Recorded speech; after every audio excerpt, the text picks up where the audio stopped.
sama waa ji la jàppoon ne bisub tay bii nii day dellu si comme ni ñu ko faral di waxe naan àllarba bii di ñëw su dellusee wala alxames bii su dellusee.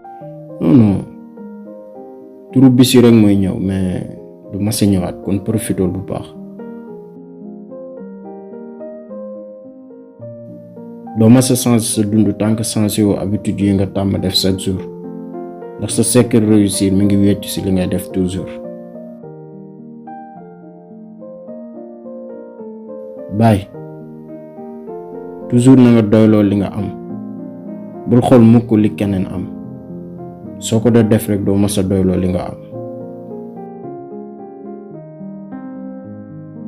réussir nekkul accident, liggéey bu metti la laaj, joxe lu bari la laaj, sacrifice bu bari la laaj.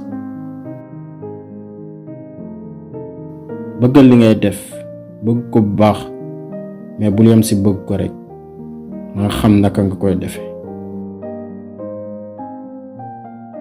frère, bàyyi carte bi ngay def amul benn sens.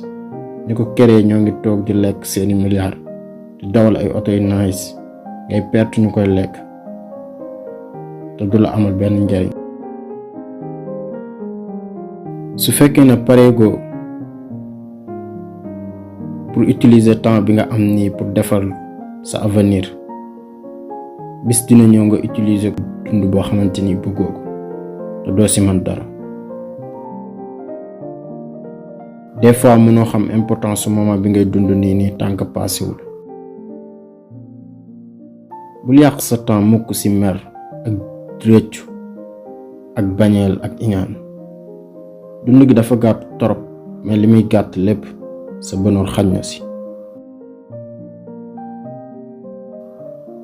toujours na nga def sa bopp ni nit ku jàmbaar nga, nit ku intelligent nga.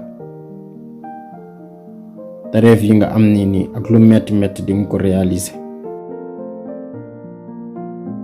des fois li gën mooy nga dagg yenn relation yow ak yenn nit ñi. dañ lay tardé rek, demun te duñ la bàyyi nga dem. bis boo ñàkkee ci moom confiance, maslaa rek moo fa des, ndax confiance ciment la du tooy mukk ñaari yoon. heure bi gratuit la, mais mënoo ko jënd. mën nga ko utiliser mais mënoo koo garder. une fois nga ñàkk ko rek doo ko mas a amaat, kon profitool. bul yedd kenn ci say njuumte, da nga jël say propre responsabilité, da nga jéem a jàng ci say njuumte. nit ku la jàppee dof, wan ko ne dof nga, bu ko leeral dara te keroog muy comprendre.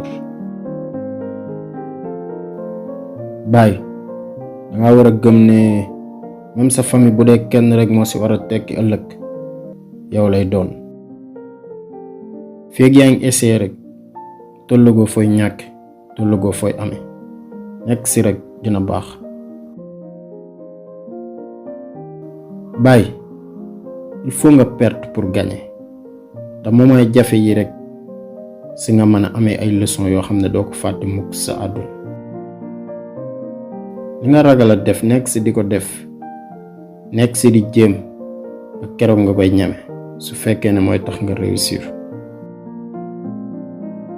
nekkul ne nit ñi ñoo lay jox dund bu neex bi nga bëgg de, mais dund bi nga bëgg wekk ko ci sa passion, wekk ko ci say objectif. mais xoolal bu baax li ngay def, ndax li ngay def tey mu wekk ci sa avenir ëllëg. jàngal patiente, jàng ko bu baax, ndax li nga bëgg nii bala nga ko am il faut nga xaar. patience rek, sentel bu baax, te bul mas a fàtte di taxoon nga jug. da nga xam ne balaa neex il faut mu metti. ba fekkee vidéo bi neex na la, aimé ko, ndax loo koy gën a aimé YouTube di ko envoyé. nga wax sa xalaat ci commentaire yi. bu dee ku bees nga abonné bés cloche de notification bi pour vidéo bu ñu dugal YouTube envoyé la ko. jaajëf.